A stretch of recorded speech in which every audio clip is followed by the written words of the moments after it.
जब बच्चे जवानी की दहलीज पर कदम रखते हैं तो अक्सर माँ बाप भी अपने बच्चे पर विशेष तौर पर ध्यान रखने लगते हैं। पर वही बच्चे जब गलत कदम उठा लेते हैं तो उनके अपने ही माता पिता उनको दुश्मन नजर आने लगते हैं। आज की कहानी में भी सेम कुछ ऐसे ही होता है। जब एक लड़की अपने प्यार को पाने के लिए इस कदर से जिद पर अड़ जाती है जिसकी वजह से दो लोग हमेशा हमेशा के लिए इस दुनिया को छोड़कर चले जाते हैं। पर जब इसका असलियत लोगों को मालूम चलता है तो वाकई में दोस्तों हर कोई हैरान हो जाता है। आदाब, नमस्कार, सत श्री अकाल। आप देख रहे हैं रियल लाइफ स्टोरी। दोस्तों, आज की जो सच्ची घटना मैं आपको सुनाने वाला हूँ, दरअसल ये घटना है जनवरी 2024 की। उत्तर प्रदेश के जिला बरेली में एक थाना पड़ता है इज्जतनगर। इसी थाने के अंतर्गत एक गांव आता है डोहरा। इसी डोहरा गांव का रहने वाला सत्यपाल अपनी पत्नी मीना और दो बच्चों के साथ रहते हैं, जिसमें बड़ी बेटी का नाम सुशीला जिसकी उम्र है लगभग 25 साल और बेटे का नाम नेत्रपाल जिसकी उम्र है लगभग 23 साल। सत्यपाल जो कि मेहनत मजदूरी का काम करता है और जैसे तैसे अपने परिवार का खर्चा चलाता है। इधर सत्यपाल की पत्नी मीना जब अपने घर की माली हालात को देखती है, अपने ही गांव के बगल वाला लालपुर गांव में एक नर्सरी का बिजनेस शुरू करती है और वह ठीक ठाक पैसे भी कमाने लगती है। 26 जनवरी 2024 को सुबह सुबह हर रोज की तरह मीना अपने बेटे के साथ नर्सरी में काम करने के लिए जाती है और शाम तक दोनों घर नहीं पहुंच पाते हैं। जब माँ बेटा देर शाम तक घर नहीं पहुंचते हैं तो सुशीला अपने भाई नेत्रपाल के मोबाइल पर फ़ोन करती है, पर उसका नंबर नहीं लगता है। जब नेत्रपाल का नंबर नहीं लगता है तो सुशीला अपने पिता से कहती है कि इतना रात हो गया है, जरा जा करके देखिए माँ और भाई अभी तक घर क्यों नहीं वापस आए। जब सत्यपाल अपनी पत्नी और बेटा को ढूंढते हुए लालपुर गांव के नर्सरी में जाता है तो वहां का नज़ारा देखकर वह जोर जोर से चिल्लाने लगता है। दरअसल इस नर्सरी में मीना और उसके बेटे नेत्रपाल की डेड बॉडी पड़ा हुआ था। सत्यपाल जैसे ही चीखना चिल्लाना शुरू करता है तो उसकी आवाज़ सुनकर गाँव के लोग भी वहाँ पर इकट्ठा हो जाते हैं। तभी इस बात की जानकारी नज़दीकी थाने में दी जाती है। इधर पुलिस को जैसे ही सूचना मिलती है तो पुलिस उसी रात को अपनी टीम के साथ घटनास्थल पर पहुंचती है। पुलिस सबसे पहले दोनों की डेड बॉडी को चेक करती है तो पता चलता है कि दोनों के सिर पर एक एक गोली मारी गई है। क्योंकि उस दिन 26 जनवरी था, पूरे उत्तर प्रदेश और बरेली में पुलिस चप्पे चप्पे पर अपनी नज़र रखी हुई थी।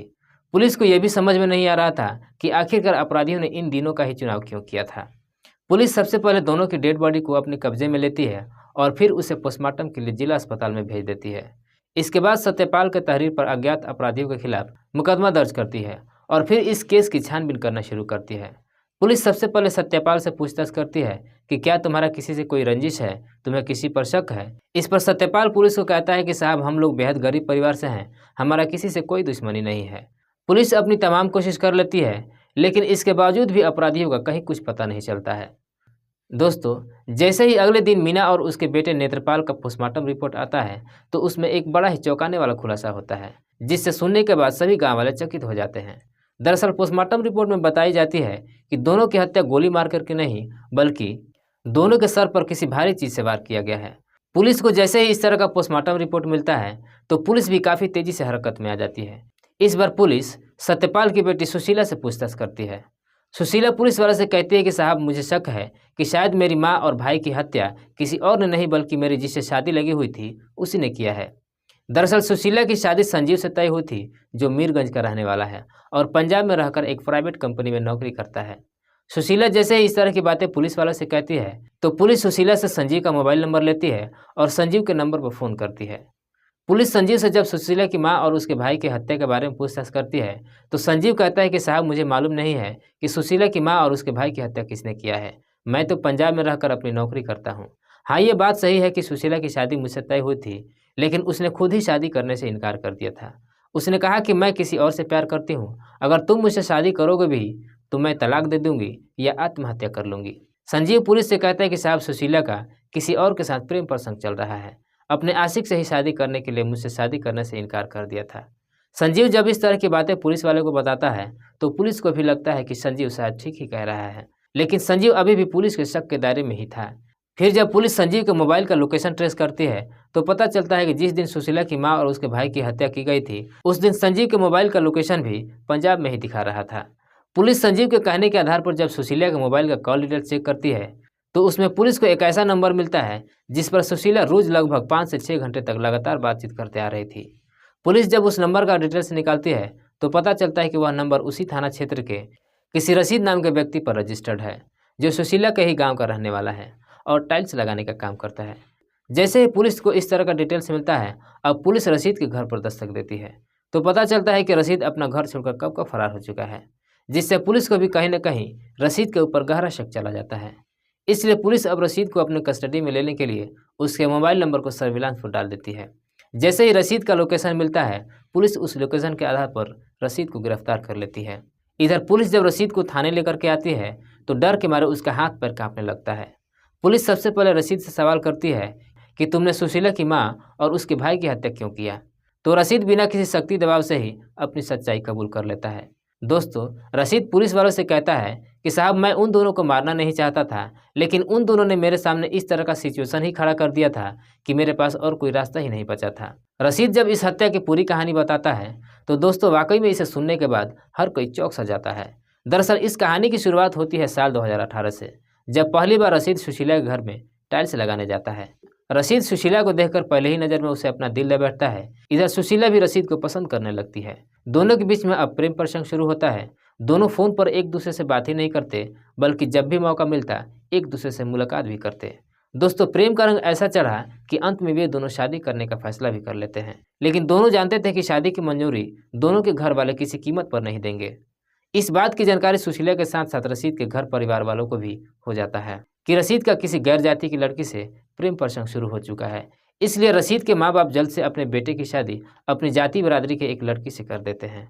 हालांकि यह शादी रशीद की मनपसंद से नहीं होती है। रशीद शादी तो कर लेता है, लेकिन इसके बावजूद भी सुशीला से बातचीत करना बंद नहीं करता है। सुशीला के माता पिता भी सुशीला की शादी करने के लिए कई जगह रिश्ते की बात करते हैं, लेकिन सुशीला शादी करने के लिए तैयार ही नहीं होती है। इधर रशीद अपनी शादी करने के बावजूद भी सुशीला से लगातार बातचीत करते रहता है। एक दिन रशीद सुशीला से कहता है कि मैं तुमसे शादी करना चाहता हूँ। तो सुशीला कहती है कि तुम्हारी तो ऑलरेडी शादी हो चुकी है और तुम्हारी 3 महीने की बच्ची भी है।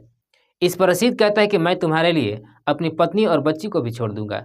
जैसे ही रशीद इस तरह की पेशकश सुशीला के सामने रखता है, सुशीला रशीद से शादी करने के लिए तैयार हो जाती है। लेकिन इसी बीच सुशीला के माता पिता उसकी शादी संजीव से तय कर देते हैं। संजीव से जब शादी तय हो जाती है, इस बात की जानकारी सुशीला रशीद को दे देती है। रशीद संजीव के नंबर पर फ़ोन करता है और उसके ऊपर दबाव देता है कि तुम इस शादी से इनकार कर दो। इधर संजीव को जब मालूम चलता है कि सुशीला ऑलरेडी किसी दूसरे से प्यार करती है, तो संजीव को भी समझ में नहीं आता है कि वह क्या करे। इधर जैसे जैसे शादी की तारीख नज़दीक आनी शुरू होती है, रशीद एकदम से परेशान हो जाता है। वह परेशानी में जब सुशीला के नंबर पर फ़ोन करता है तो सुशीला कहती है कि अब तुम्हारे पास मात्र एक ही उपाय है कि तुम मेरे घर पर आओ और मेरे माता पिता से शादी की बात कर लो। लेकिन रशीद सुशीला के घर भी जाने के लिए तैयार नहीं होता है। तभी सुशीला कहती है कि अगर तुम घर नहीं आ सकते हो तो मेरी माँ नर्सरी में काम करने के लिए जाती है, वहीं जाकर बात कर लो। इस बात को सुनकर रशीद को भी लगता है कि यह बिल्कुल ठीक कह रही है। हर रोज़ की तरह 26 जनवरी 2024 को सुनीता की माँ और उसका भाई नेत्रपाल जब नर्सरी में काम करने के लिए जाते हैं तो वहाँ शाम के वक्त रशीद भी उन दोनों से बातचीत करने के लिए नर्सरी में जाता है और जाकर के सुशीला की माँ और उसके भाई से अपनी और सुशीला की शादी की बात कहता है। जैसे ही इस तरह की बातें कहता है, नेत्रपाल इस बात को सुनकर गुस्से में आ जाता है और इसी बात को लेकर नेत्रपाल और रशीद के बीच में झगड़ा शुरू हो जाता है। इसी बीच रशीद वहां रखे एक हथौड़े को उठाता है और उसी हथौड़े से नेत्रपाल के सर पर काफ़ी जोर से वार कर देता है, जिसकी वजह से नेत्रपाल की वहीं घटनास्थल पर ही मौत हो जाती है। मीना जब अपने बेटे को लहूलुहान अवस्था में देखती है तो वह पीछे से रशीद को इस तरह से पकड़ती है कि मीना के नाखून का निशान रशीद के शरीर पर भी आ जाता है। जब रशीद को काफ़ी तेज दर्द होता है तो उसी हथौड़े से मीना के भी सर पर काफ़ी तेज वार कर देता है, जिस वजह से मीना की भी घटनास्थल पर ही मौत हो जाती है। फिर रशीद नेत्रपाल का मोबाइल लेकर के स्विच ऑफ कर देता है और मोबाइल और हथौड़ा को वहीं झाड़ियों में छुपा देता है। उसके बाद से रशीद इस घटना की जानकारी सुशीला को भी नहीं देता है और वह अपना घर छोड़कर मौके से फरार हो जाता है। दोस्तों, पुलिस रशीद को अपने कस्टडी में लेती है और अगले दिन जिला अस्पताल में पेश करने के बाद उसे जेल भेज दिया जाता है। दोस्तों, इस कहानी को सुनाकर आपको किसी भी तरह से आहत या ठेस नहीं पहुंचाना है, बल्कि इतना कहना है कि आप जहां भी रहें स्वस्थ एवं सुरक्षित रहें और अपनों का ख्याल रखें। दोस्तों, इस कहानी को सुनने के बाद आप क्या सोचते हैं? आप अपनी राय हमें कमेंट बॉक्स में ज़रूर दीजिए। तब तक के लिए आप अपना ख्याल रखें। जय हिंद, जय भारत।